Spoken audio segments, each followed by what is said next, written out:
Vivo, o público está chegando. Só um minutinho. Só um minutinho, está entrando no ao vivo. Pelo do senhor. Estamos ao vivo no Instagram da Gastro Obeso Center, no Instagram do Dr. Almino Cardoso Ramos, no Facebook do Dr. Almino Cardoso Ramos e no Facebook da Gastro Obeso Center. Ok? Bom, boa noite a todos. Sejam bem-vindos ao novo live da GOC. Essa semana com um tema muito interessante. Pessoal, tá todo mundo servido aí? Vai um chocolatinho? Docinho? Tá quase na hora, nós vamos conversar disso. Depois eu vou querer saber da doutora Jarci por que em geral é daqui para frente, Jarci, que o negócio do doce pega. Que a gente chega em casa, dá uma olhadinha na televisão, senta na cozinha, vai para a sala, mas daqui a pouco começa a procurar um doce. Então hoje nós temos aqui a doutora Jarci, que é psicóloga, a Sandra, nutricionista, o doutor Nestor Bertinho, o doutor Rafael Torres, que são os nossos cirurgiões aqui, e nós estamos aqui para conversar sobre carboidrato, doce, cirurgia bariátrica, entender melhor um pouco isso. A história da hipoglicemia, do dumping, da compulsão por doce, será que existe? A Sandra vai falar para a gente se existe carboidrato bom, qual é o carboidrato bom de comer. Eu queria começar perguntando para a Sandra, dentro da questão de digestão, absorção, como é que funciona? Como o doce é absorvido, é aproveitado no aparelho digestivo. E aí, se você já puder falar um pouquinho sobre as diferenças entre os diferentes tipos de carboidrato. Boa noite a todos. Bom, o carboidrato, ele começa a digestão na boca, pela amilase salivar. Por isso que é muito mais fácil ingerir carboidrato do que proteína, porque já na boca já começa a digestão. Também conhecida por pitialina. Pitialina. Mesmo. E aí o carboidrato cai no estômago não tem digestibilidade, então ele é rápido, passa rápido e vai para o intestino. No paciente bariátrico, com desvio intestinal, isso passa muito rápido. E aí dá o famoso dumping. E aí então, Sandra, para a gente ir um pouco, de uma forma bem didática, para todo mundo acompanhar, a gente não perde o teu raciocínio, né?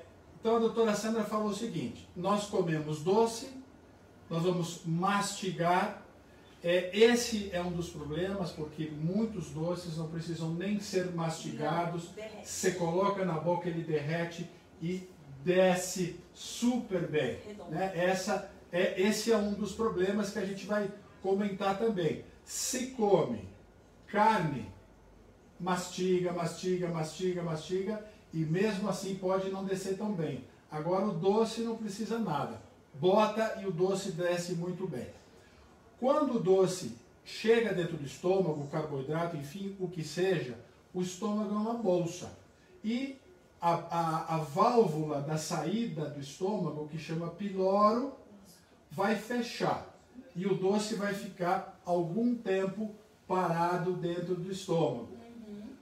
Quando esse piloro começa a abrir, o doce ele vai passando pouco a pouco para o intestino. Então depois o Dr. Rafael e o Dr. Nestor vão explicar para a gente como é que fica essa passagem do doce do estômago para o intestino. Porque esse detalhe da velocidade de passagem do doce de dentro do estômago para o intestino é muito importante em algumas situações específicas relacionadas à cirurgia bariátrica e até com alguma diferença entre uma, que é o dumping e a hipoglicemia. Mas você estava no ponto em que o doce está passando para o intestino. Vamos lá. Isso. O doce passa para o intestino, né? E aí o paciente tem o dumping. Né? O que é o dumping? Ele sente aquele rubor, né, no rosto, dá náuseas, né? E tem muitos pacientes que têm o dumping, aí tem uns truquezinhos que eles costumam fazer, né, para melhorar esse dumping rápido, e aí comem doce novamente. Mas qual é o problema quando a gente come o doce? Come o doce, você aumenta o seu nível de insulina, essa insulina, ela entra rapidamente na corrente sanguínea e tira esse açúcar do seu sangue. O que você sente? Você faz uma hiperglicemia e na sequência uma hipo. Então, o paciente que come muito doce, ele come o doce, cai, sobe a glicemia, dá aquela sensação de prazer. Cai de novo a glicemia, tem a necessidade de comer de novo doce. Então vira um ciclo vicioso. Ou seja, quanto mais doce eu como, mais doce eu quero. Né? E nós temos dois tipos de carboidrato, que a gente fala o carboidrato ruim, né? Que é o de alto índice glicêmico, que é açúcar, pão branco, massas, arroz branco, mel. E nós temos o carboidrato bom, que é com baixo índice glicêmico, que tem aquele que vem com fibras. Então, aveia, arroz integral, pão integral, mas a gente tem que ter horários para comer o carboidrato, né? Então não adianta chegar à noite, mesmo que seja à noite, comer muito carboidrato, mesmo que seja integral. O paciente bariátrico específico, ele tem que comer carboidrato associado com uma proteína. Agora, eu acho importante a gente deixar claro também, Sandra, por que nós precisamos comer carboidrato. Sim, importante. Posso, de repente, fazer a dieta da proteína, a dieta low carb, e não comer mais carboidrato para o resto da minha vida? Não, não. O carboidrato é ele que nos dá a energia. Né? Inclusive, o paciente bariátrico, ele tem o quê? Muita perda de massa muscular, porque ele perde peso rápido.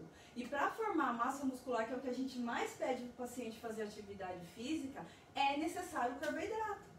Então não dá para fazer uma dieta zero de carboidrato. Precisa, mas um carboidrato bom, de baixo índice glicêmico. Então sempre o carboidrato integral.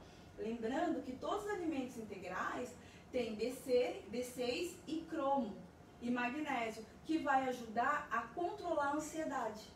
Então o alimento que tem em fibras melhora a ansiedade. E aquele que já não tem, como o carboidrato branco, o pão, os doces, faz com que a gente perde mais cromo. E o cromo regula esse metabolismo de carboidrato. Eu tenho certeza que a maioria das pessoas que estão nos acompanhando aqui, você falou aí do cromo, e se todo mundo pensar um pouquinho, vai lembrar daquelas receitas lá do tal do picolinato de cromo, que é exatamente o que a Sandra falou agora. O picolinato de cromo, ele ajuda a diminuir um pouco essa compulsão por doce.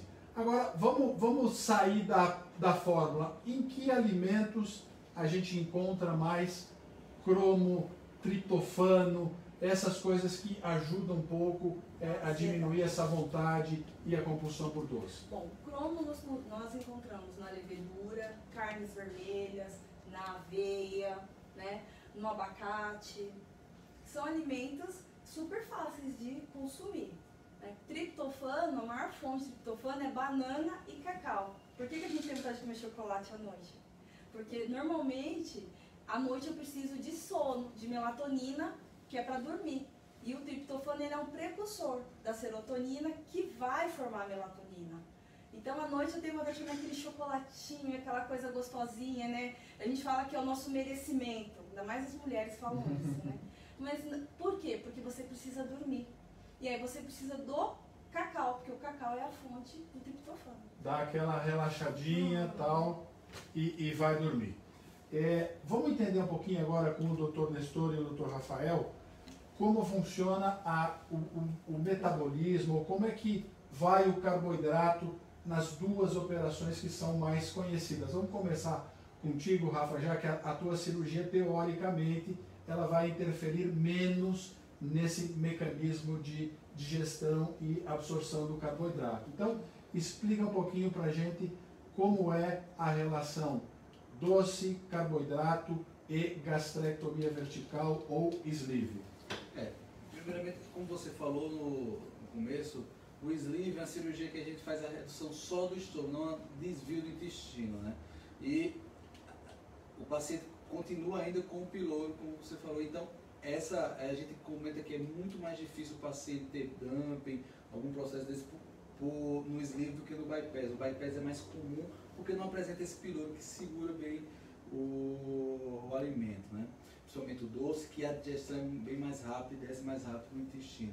Então, normalmente a gente vê muito menos essa relação de dumping com o sleeve em relação ao bypass, né? Esses desvios de intestino a gente vê muito também um retardo na absorção da sacarose também, e isso a gente vê muito mais comum em relação ao dumping no bypass do que no sleeve, né? Rafa, e a gente vê muitas pessoas, às vezes até mesmo cirurgiões, defendendo um pouco a ideia de que o sleeve ele é uma cirurgia mais de um perfil restritivo, ou seja, ela funciona mais pela redução do estômago. Mas outros também defendem a ideia de que a gastrectomia vertical é uma cirurgia extremamente metabólica. Então, como funciona essa questão metabólica, fisiológica da gastrectomia vertical? Por que uma gastrectomia vertical funciona? É só porque a gente tira 2/3 do estômago? Então, a gente vê muito, os pacientes que operam o sleeve, a gente vê uma melhora muito importante na parte metabólica da cirurgia, da comorbidade do paciente, né? Essa redução do estômago, é importante a gente ver diminuição também da grelina, da secretina, e isso faz ajudar bastante essa parte metabólica do paciente, né? Isso esse fato de muita gente dizer, é só restrição, só vai perder peso e não mexe na parte metabólica, a gente vê que isso no dia a dia a gente vê totalmente ao contrário isso. A gente vê muito paciente que tem problema de colesterol, triglicerídeos, alterado, gordura no fígado, com essa perda de peso muito grande, dá esse efeito metabólico e o paciente melhora bastante os seus exames, né? Uma das coisas que eu acho que a gente precisa sempre chamar bem atenção em relação a isso, Rafa, é a questão assim, o efeito metabólico da cirurgia bariátrica tem muito a ver com a propulsão, com a velocidade com que a cirurgia bariátrica consegue colocar o alimento dentro, já direto para o intestino. Porque isso vai ter uma série de repercussões dentro do intestino, com liberação de hormônios que vão cumprir uma série de efeitos metabólicos. Então a gastrectomia vertical, ela teria 2 efeitos metabólicos principais. O primeiro é a remoção da parte do estômago, que é o fundo, que produz grelina, que é um hormônio que gera fome. Para a gente ter fome, nós precisamos ter grelina, e pela diminuição do tamanho, pelo aspecto mais tubular do estômago que ele fica, o estômago, ele, quando operado, quando diminuído através da técnica do sleeve, da gastrectomia vertical, ele tem mais propulsão para jogar o alimento de uma forma mais rápida para dentro do intestino. E, Nestor, como funciona a coisa no bypass? Bom, primeiro, boa noite para todos os nossos pacientes, todos que estão assistindo a gente. E obrigado por participar. Eu acho que é bem esclarecedor tudo que a gente fala. Bom, uma das coisas que a gente precisa relembrar, bypass é o quê? Uma diminuição do tamanho do estômago. Então, vai ter uma produção menor do hormônio de fome. Fora isso, ele é bem menor do que o tamanho que fica na cirurgia de sleeve. Então, ele vai ter um esvaziamento mais rápido. E ele é feito também um desvio intestinal. Então, uma das coisas, uns efeitos hormonais que a gente tem, que acontece no intestino, quando a comida, o alimento chega numa porção mais final do intestino, então isso acontece muito mais rápido. Então, quando a gente come principalmente carboidratos e açúcar, que tem uma passagem bem mais rápida, tanto pelo estômago quanto pelo intestino, principalmente nos primeiros meses da cirurgia, a gente tem um efeito hormonal mais rápido, o paciente tem uma saciedade mais precoce, ele tem liberação de hormônios que dão mais saciedade e ele tem uma vontade menor, quase todos relatam isso, principalmente no começo, de comer menor quantidade de açúcar, menor quantidade de carboidratos. Muitos têm aversão a comer gordura, provável por causa desse efeito que tem principalmente da comida chegar muito rápido no intestino. E a gente vê que esse efeito, ele já começa na boca, né, doutor? A gente percebe as pessoas relatando muita mudança de paladar. Coisas que o paladar não aceitava antes, passa a aceitar depois do bypass, e outras coisas até que gostava, que tinha preferência, já depois não aceita mais tão bem. Isso, provável pela alteração hormonal, eu acho que eles têm essa mudança do paladar. Alguns que não gostavam de coisas como ovo, salada, legumes, verdura, coisas que tenham fibra, mesmo porque eles vão aprendendo que dependendo do que eles comem, eles conseguem comer muito melhor. E é difícil a gente mudar a cabeça de um paciente que tem obesidade. Então ninguém quer comer quantidades muito pequenas, eles querem se alimentar bem, então eles aprendem o tipo de alimento que vai ser melhor digerido, desde o princípio da mastigação, o que passa melhor pelo estômago deles, o que vai chegar melhor no intestino, os alimentos que causam o dumping. Então tem alguns alimentos que eles sabem o horário que eles podem comer e vão ter menos dumping ou vão ter menos sintomas digestivos, então eles acabam se adaptando a isso. Depois de algum tempo da cirurgia, esse processo vai mudando um pouco. Então, alguns pacientes que tinham dumping, muitas vezes eles não têm mais o dumping, pelo que a gente já tinha falado nas outras lives também. Apesar de o dumping ter efeitos colaterais ruins, para nós é uma coisa boa, que muitas vezes é o que evita o paciente de ter uma alimentação muito ruim e evitar reganho de peso. Então, até que é uma coisa considerada boa. Ele não conseguir ingerir grande quantidade de açúcar, não conseguir ingerir grande quantidade de gordura, não conseguir ingerir esses carboidratos que são ruins. Então isso é uma coisa boa. Nós vamos fazer futuramente um dos lives somente sobre dumping e hipoglicemia. É um assunto muito interessante e muito extenso que a gente não consegue abordar todo aqui. Hoje o nosso foco é outro, dumping e hipoglicemia acaba fazendo parte, mas nós vamos fazer um outro live especificamente para a gente entender melhor essa questão. Agora vamos para o outro lado, que já é a questão assim, né? Como um chocolate faz bem para a gente, né? A gente come chocolate não é porque tem fome, é porque tem vontade. Então, explica esse lado. Boa noite a todos. Obrigada pela oportunidade. Então, o paciente tem um comportamento já internalizado, aprendido há muito tempo. E ele aprendeu a gostar do chocolate. E tem também o hábito, às vezes, do paciente comer um chocolate durante muitos anos, no final da tarde, ou à noitinha, ou antes de dormir. E o corpo acaba pedindo, né? O corpo acaba pedindo esse chocolate. Mesmo com a cirurgia bariátrica, o paciente, passado um tempo, ele acaba tendo a lembrança, né? E pedindo o chocolate, e indo para o chocolate, ou indo para algum hábito, algum comportamento de compulsão. É quase que o corpo pede e a pessoa não dá conta de dizer não dá conta de contra aquela vontade. Então é isso que acontece. Ele sabe que não pode, sabe que pode engordar, pode viciar, mas acaba cedendo o impulso.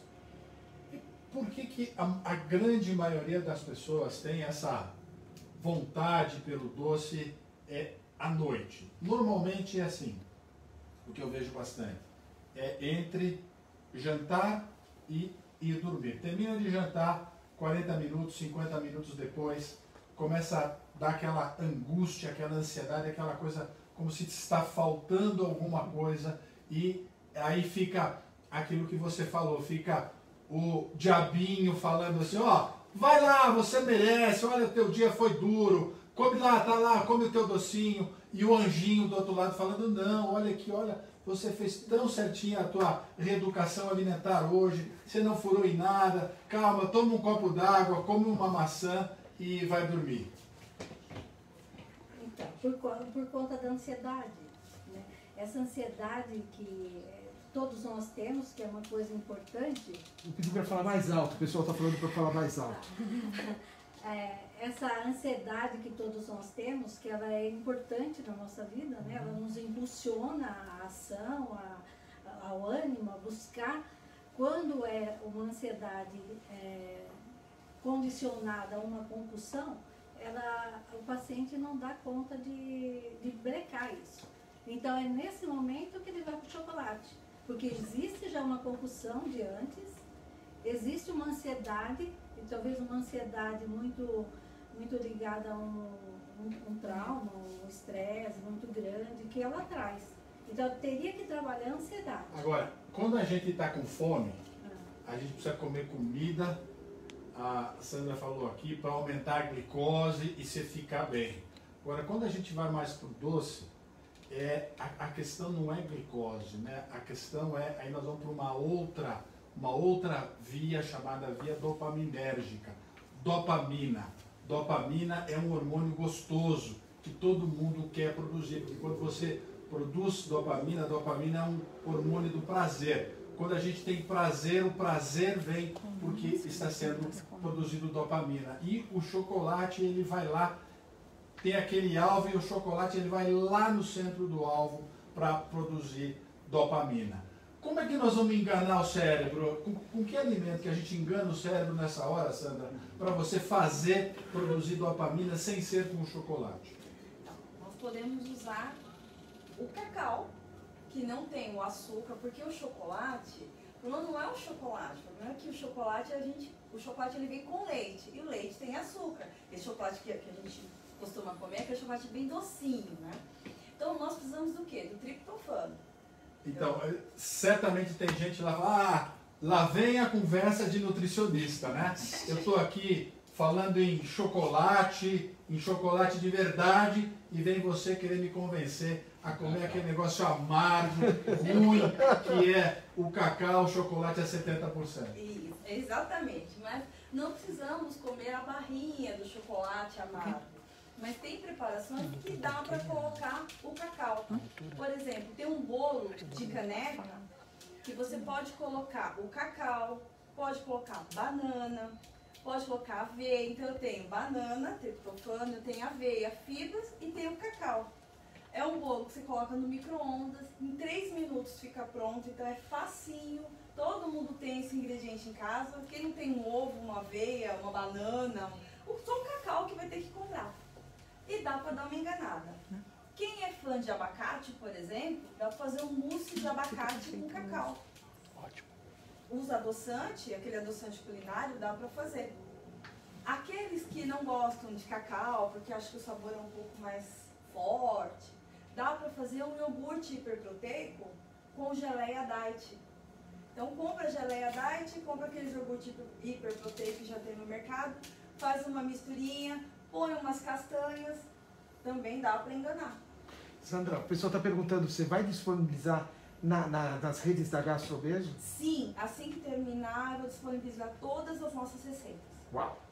Beleza? O que mais a gente tem de comentário aí, Danão, que a gente possa responder? Perguntando se pode ser usado bolachas ou chocolate zero açúcar. Então, Obrigado. Tem bolacha de zero açúcar? Eu não tem, sei. doutor, tem. Então, esses alimentos zero de açúcar é um tiro no pé. Porque as bolachas recheadas zero de açúcar, ela não tem açúcar, mas tem um teor de gordura, não tem fibra nenhuma, é um carboidrato refinado, vai cair no nosso organismo muito rápido, vai fazer uma hiperglicemia, né? A gente está falando muito de dump e depois da hipoglicemia, mas olhando por outro lado, todo alimento que cai muito rápido na corrente sanguínea, que aumenta essa glicose rapidamente, aumenta a gordura visceral. Então, e aumenta a triglicérides também. Então, esses alimentos diets é um tiro no pé, não é uma boa recomendação. Uma dúvida também, alguém pergunta aqui também se quando faz a cirurgia, depois pode mudar o gosto, ou seja, ela gostava de chocolate e depois passa a não gostar, muda o paladar. Tem muita mudança no paladar, tem vários estudos médicos feitos sobre esse tema, que ele ainda é um dos efeitos pouco compreendidos da operação, né? Vamos pegar um tema mais atual assim para a gente comparar. O que acontece com o coronavírus? Que a pessoa não consegue sentir cheiro nem gosto. Anosmia, né? Por quê? Porque anosmia. Porque ele atua na parte de inervação que dá essa sensibilidade ao cheiro e ao sabor. Ele muda como o nervo consegue receber a informação. Porque, teoricamente, o que a gente tem? A gente tem papila gustativa na boca, na língua, que vai sentir se o sabor é doce, salgado, e cada um tem uma referência lá no cérebro, só que vai perder essa coordenação. Quem faz cirurgia bariátrica tem uma modificação também, e esse efeito é central, é no sistema nervoso central, é onde regula como a pessoa sente o sabor. E normalmente, quem está operado e acompanhando a gente sabe disso, logo no dia seguinte da cirurgia, quando vai tomar o Lufital, que o Lufital é docinho, aquele Lufital que ele toma no dia seguinte da cirurgia, ele é 20 vezes mais doce do que aquele Lufital que tomava antes. Então, em geral, a cirurgia acentua muito o sabor para o doce e para a gordura. Não vai muito bem, não desce muito bem. Ele fica muito enjoativo. E, por outro lado, abre a forma de sentir o sabor de outros tipos de alimento, de verdura, de fruta, que é um efeito que a gente precisa aproveitar. A gente tem conversado aqui direto que todos esses efeitos fisiológicos da cirurgia bariátrica, eles, com o passar do tempo, eles tendem a irem reduzindo no primeiro ano da operação. Aonde a gente sente esses efeitos de uma forma mais intensa são nos primeiros 4 meses. Então tem que aproveitar ao máximo isso para tirar o máximo de benefício de perda de peso e controle dos problemas de saúde. Mas esse é um fato real, a cirurgia bariátrica ela mexe com a percepção do sabor. Hoje mesmo eu atendi uma paciente que assistiu a live da gente semana passada e falou em relação a isso aí mesmo, que ela comia muito doce antes da cirurgia. Hoje, quando vai comer um pedacinho, já fica enjoada, já não... Então, aproveitar isso aí para dar essa pausa, esse stop um pouco nessa vontade de comer doce que ela tinha. E deixar claro para as pessoas também que isso não é um efeito ruim, não é que ela vai comer o doce e vai passar mal de comer o doce. Simplesmente o doce ele se torna um pouco mais, ele realça muito o sabor de uma forma que a tolerância, a vontade de comer o doce diminui bastante. Mas não é que passa mal, é mais uma questão de tolerância mesmo. Uma pessoa falou assim que não suportava a comida japonesa, agora só de olhar ela saliva. Alguns alimentos que vão ter uma digestão mais fácil, comida japonesa, não tem gordura, então eles aceitam melhor. Tem paciente também falando que quando que ele pode voltar a comer açúcar, que desde que operou não come mais nada com açúcar. Eu acho que isso é bem importante, já que no começo tem uma aversão, tem dificuldade para aceitar açúcar, gordura, então é nesse período que o hábito alimentar tem que mudar mesmo. Então não tem por que querer voltar a comer açúcar ou voltar a ter hábitos alimentares ruins, porque também está bem relacionado com a parte psicológica que a Jarcy falou. Muitas vezes não é o nosso organismo que está precisando do açúcar, é o hábito que você tem.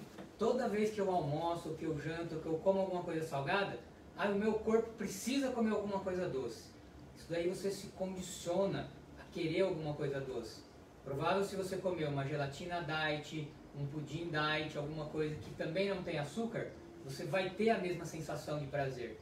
Mas a gente condiciona o nosso psicológico eu preciso comer um chocolate, eu preciso comer um doce. Então, acho que essa hora, o começo, quando os hormônios agem melhor, é a hora da gente ter a reeducação alimentar. Exato. E não voltar com os hábitos ruins. Agora pergunto aqui, uma pergunta também interessante, várias interessantes, mas uma delas é se a atividade física tira a vontade de comer doce. Tira, Sandra? Tira.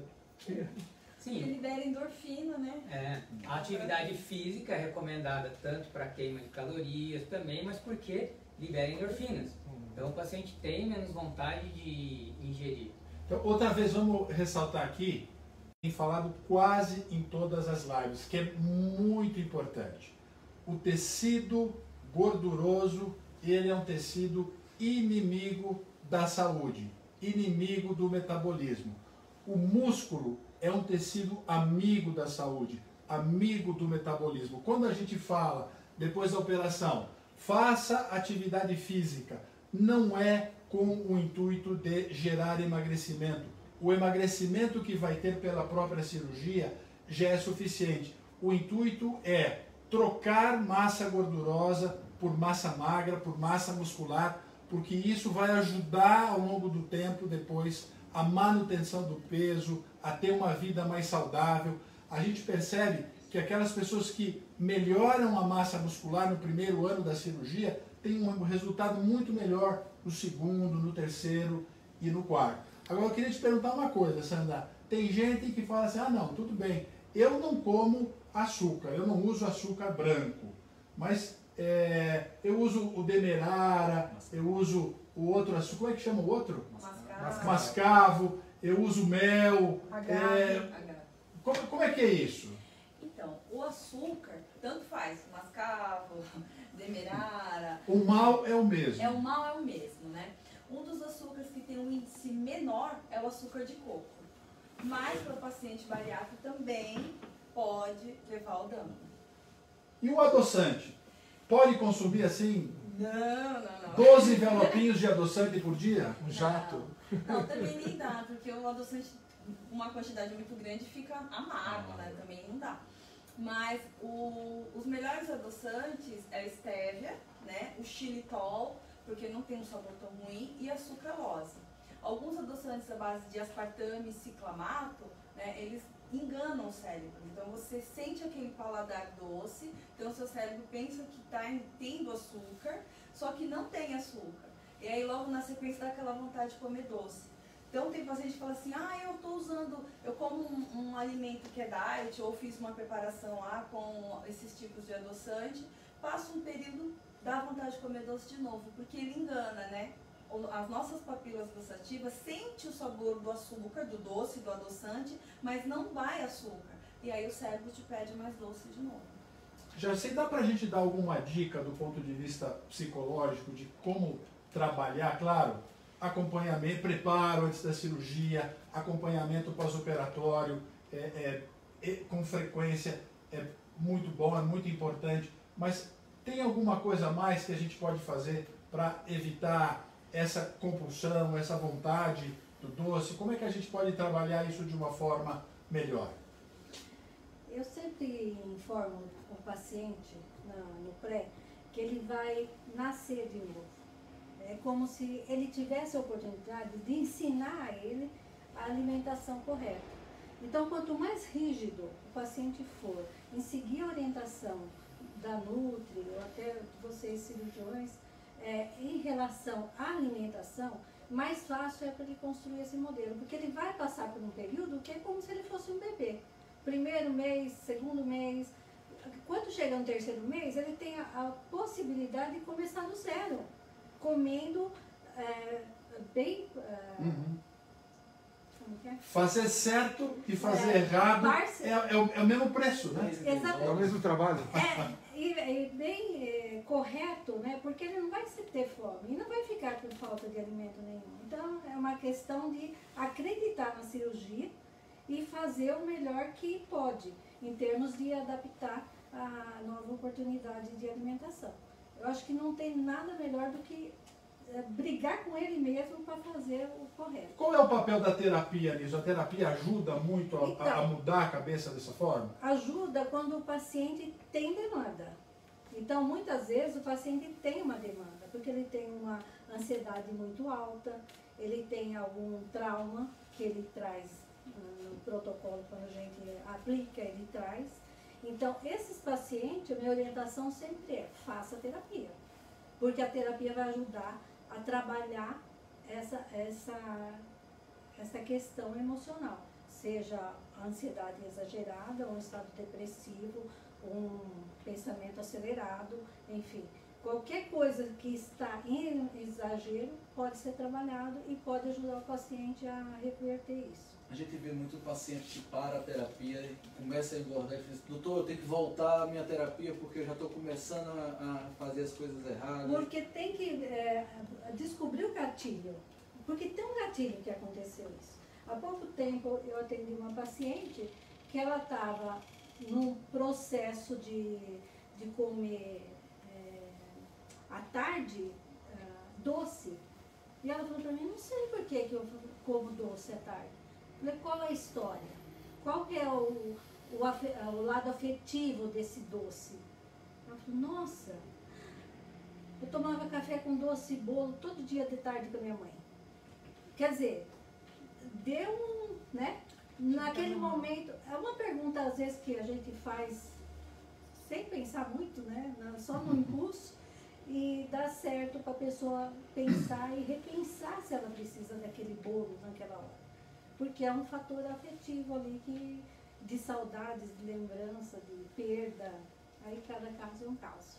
Os pacientes querem que fale sobre Coca-Cola, por causa do açúcar. Né? Coca-Cola. É gás e Especialista em açúcar. Coca-Cola aqui é o Nestor. Olha, bebidas com gás, falando da Coca-Cola em especial, tá? Não adianta pensar que sem açúcar pode tomar. Então, na verdade, a gente recomenda que bebidas com gás, refrigerante, o ideal é não ingerir. Tá? Então, depois da cirurgia bariátrica, para evitar dilatações, para evitar reganho de peso, evitar acúmulo de gases, extensão, o melhor é que não ingira mais. Tá?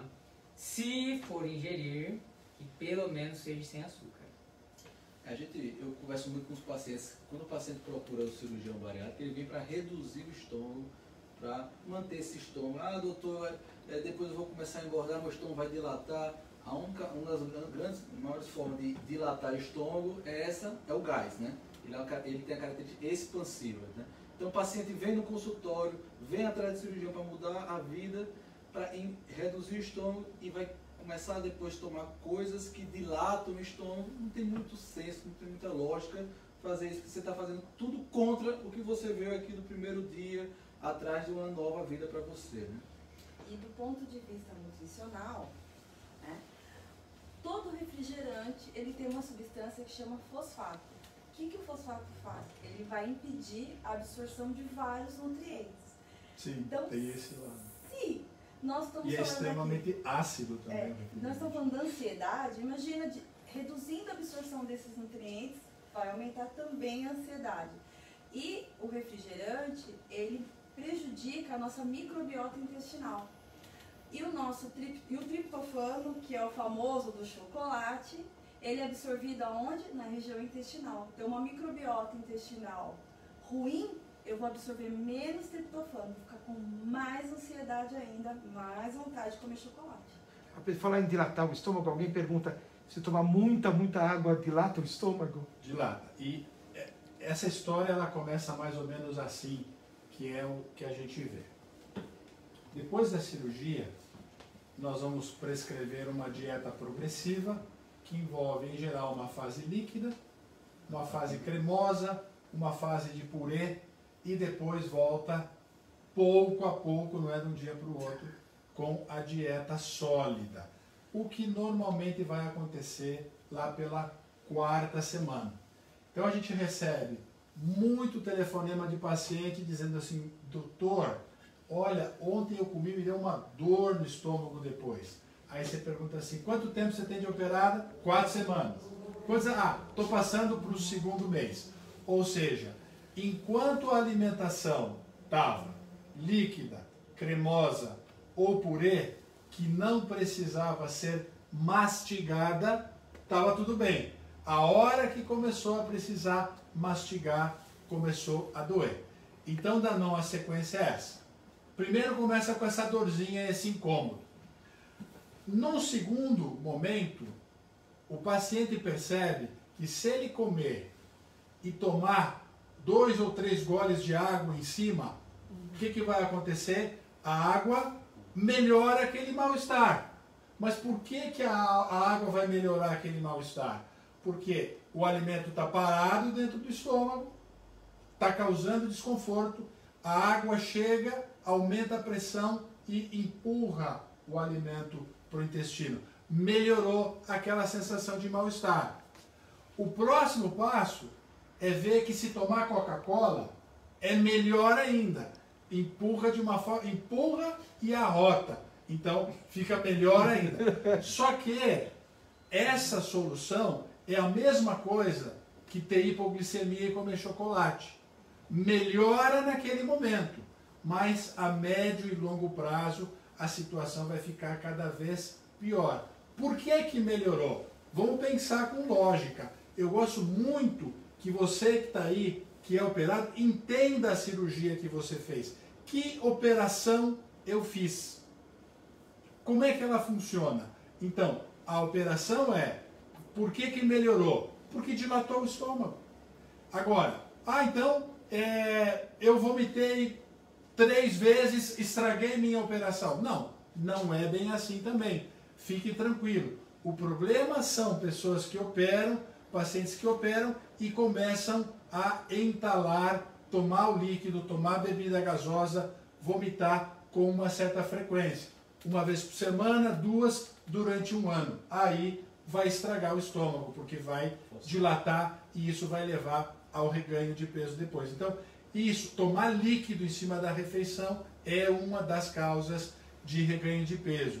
O estômago, ele vai ficar com um tamanho que cabe mais ou menos uma xícara de alimento. Então, se uma pessoa pega uma garrafa de meio litro e vira assim no gargalo, o que vai acontecer? Aquele meio litro vai forçar o estômago e vai dilatar. Não posso tomar meio litro? Claro que pode e deve, só que você tem que botar em copo e ir tomando devagar. É a mesma coisa que a Sandra e a Ariane sempre chamam a atenção. Depois da operação, não tome líquido de canudo.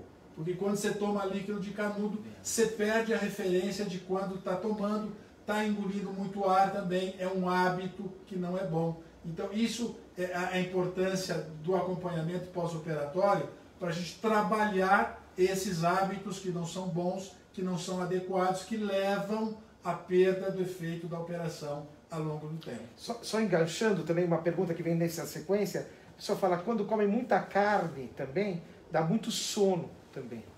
É normal isso? Porque carne é um alimento que precisa de muito tempo para fazer a digestão. Ele é um alimento de difícil digestão. Então, a gente hoje está falando de carboidrato e doce. Carboidrato e doce, em meia hora faz a digestão, em meio metro de intestino faz a digestão. Então, quando a gente fala que faz um bypass e que uma das partes do bypass é diminuir o comprimento do intestino, isso funciona muito bem para diminuir a absorção de gordura. Mas doce não altera muito, porque o doce é muito facilmente absorvido. Deixa eu dar um exemplo bem clássico disso para vocês. Vamos comparar arroz branco com arroz integral. Quando a gente come arroz branco, o arroz branco ele está cozido. Arroz branco cozido praticamente nem vai precisar de digestão. Ele vai passar pelo estômago, chegar no intestino e ser rapidamente absorvido. O que vai acontecer com a glicose? Vai subir muito rapidamente também.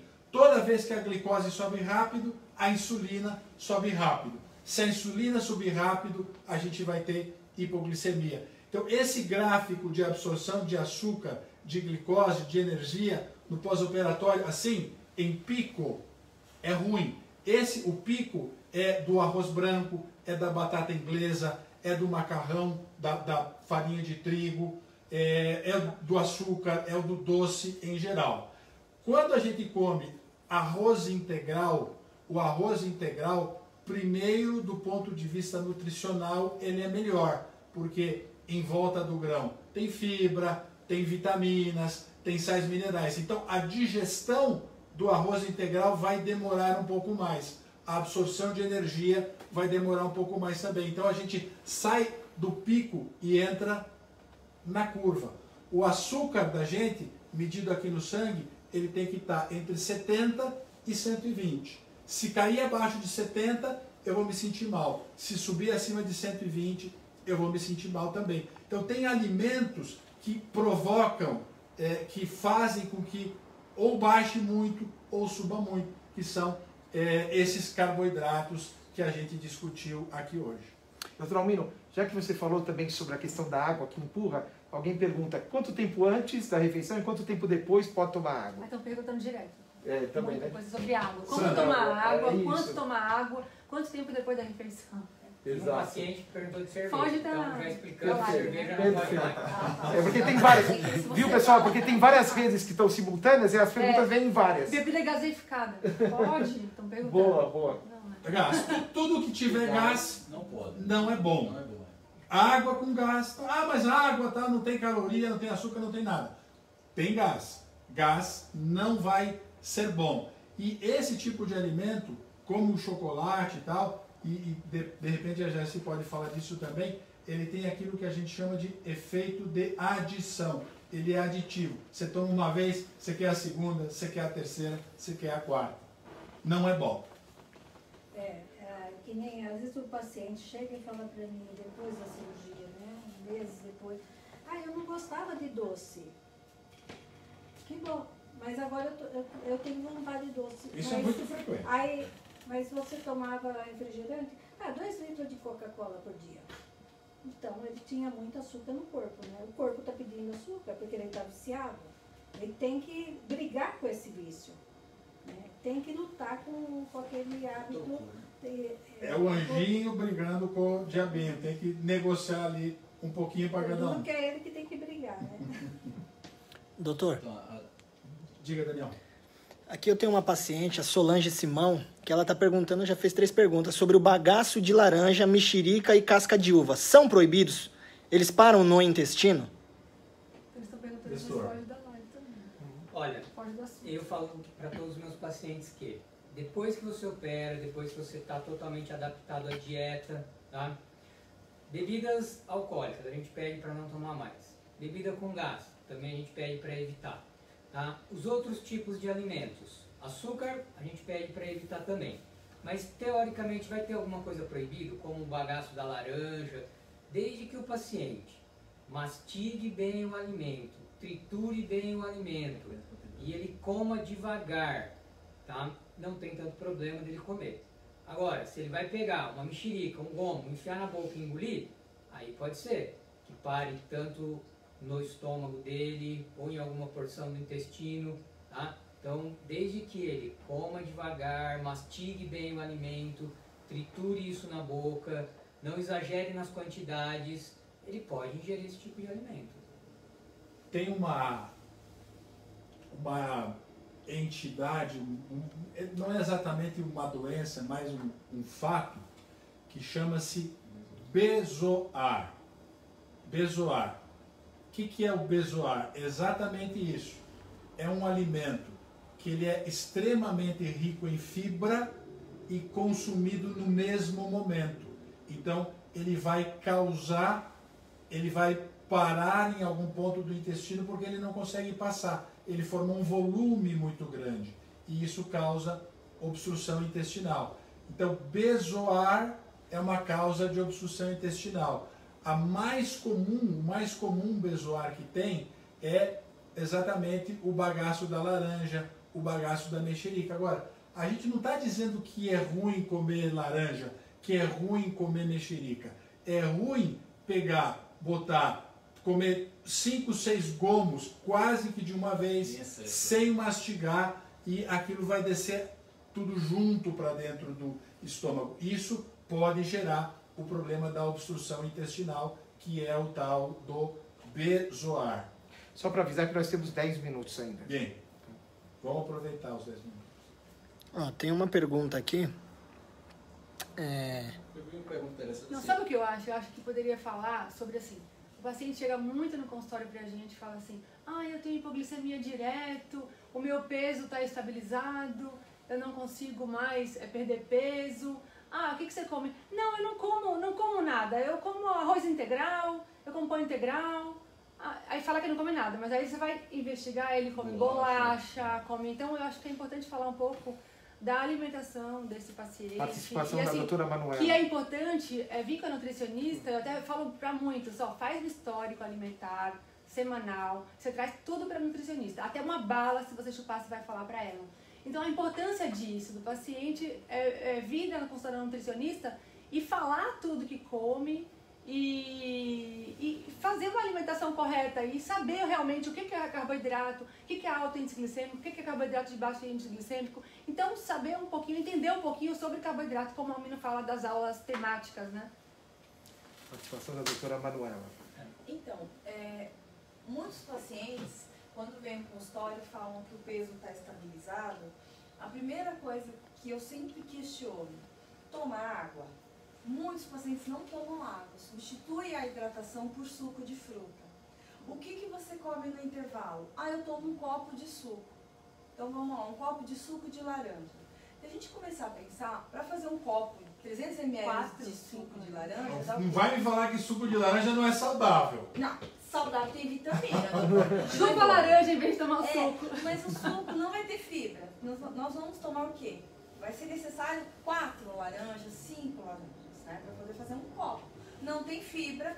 Esse açúcar da fruta, que é a frutose, vai fazer pico glicêmico.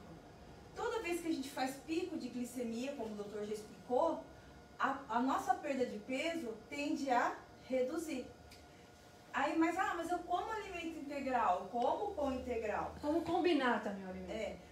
Até comer o pão integral pode comer, depende de comer o queijo, café da manhã até cozinha, até bonitinho. Mas chega na hora do almoço, come arroz integral, come batata, 2 carboidratos juntos. Aí quando nós vamos investigar a quantidade de proteína, 50 gramas de proteína, 40 gramas de proteína. A proteína é pouca.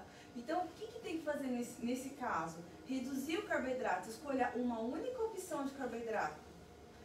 Põe uma batata doce, ou arroz integral, ou um macarrão integral e aumenta a proteína. Vai aumentar a saciedade, né? E vai ajudar. Então vamos lá, qual é o carboidrato bom? Batata doce, arroz integral, macarrão integral, pão integral. Então, tudo integral. Mas quando a gente vai para o integral, eu começo a ficar com um pouco de medo, porque a gente olha lá, tá lá bonito no mercado, pão integral. Aí você vai lá, leva o pão para casa, come e tal. Um dia você resolve olhar na composição. Aí você vê lá que ele tem 70% de farinha de trigo normal e 30% de farinha integral. Então sempre é bom checar. Veja se aquilo que você está comprando por integral é integral de verdade. Isso acontece muito com pão, com bolacha e tal. Está escrito lá, integral, mas não é integral. Outro fator importante também é a moda da tapioca. Exatamente. Então eu acho que é importante falar da tapioca. Eu ia falar mesmo da tapioca. Então, muitos Que é tapioca de doce de leite também com coco, assim não pode? Leite condensado.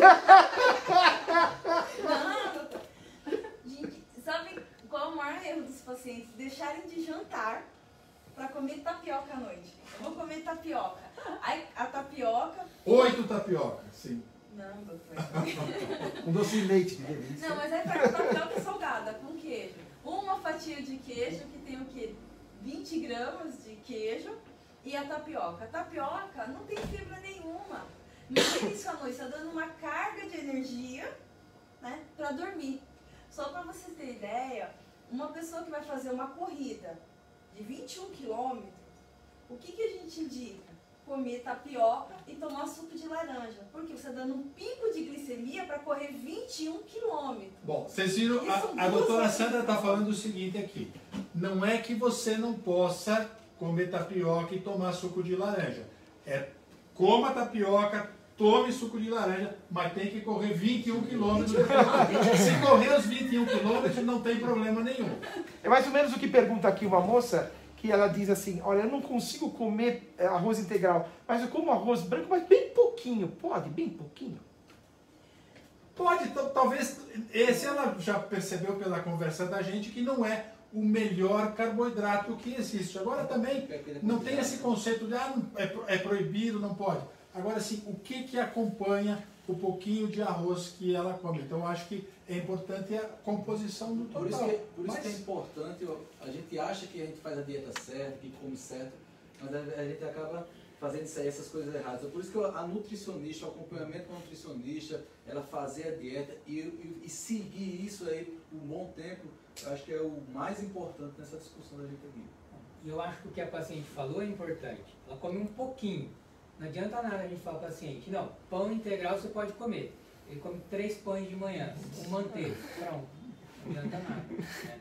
Então a quantidade que ele vai comer manteiga light. É importante. Manteiga light. Come com margarina light, que aí é mais... E também eu acho que você podia falar, você vai colocar uma receita agora, você falou, né? Vou colocar. Então, receitas para TPM, né? Porque as Sim. mulheres sempre vêm e falam assim, ai, doutora, mas eu não consigo, com a TPM eu me entupo de chocolate. Não, eu vou colocar até um brigadeiro de whey.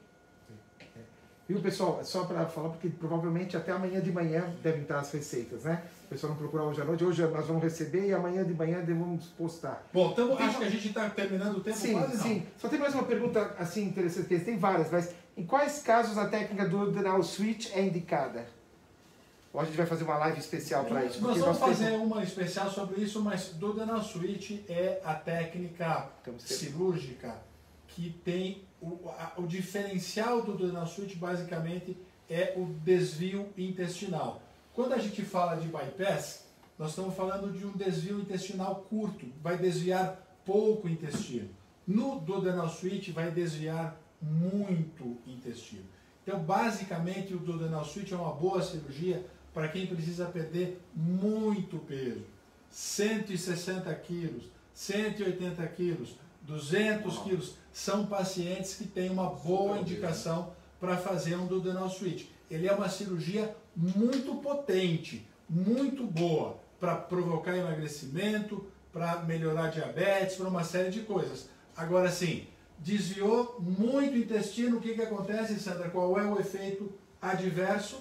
Desabsorção de vitaminas. Desabsorção. Vai absorver menos vitamina, menos sal mineral, menos proteína e essas coisas precisam ser muito controladas no pós-operatório. Quem faz Duodenal Switch é que precisa de mais acompanhamento no pós-operatório. A gente está terminando aqui. Essa foi a live da GOC. Hoje o tema foi carboidrato doce, compulsão por isso, os vilões do reganho de peso depois da cirurgia bariátrica. Então a gente conversou desde a parte da digestão, como funciona aqui, o negócio da dopamina, de aumentar o açúcar em pico, de aumentar o açúcar em curva, quais são os carboidratos bons. E já vamos deixar o convite para a semana que vem.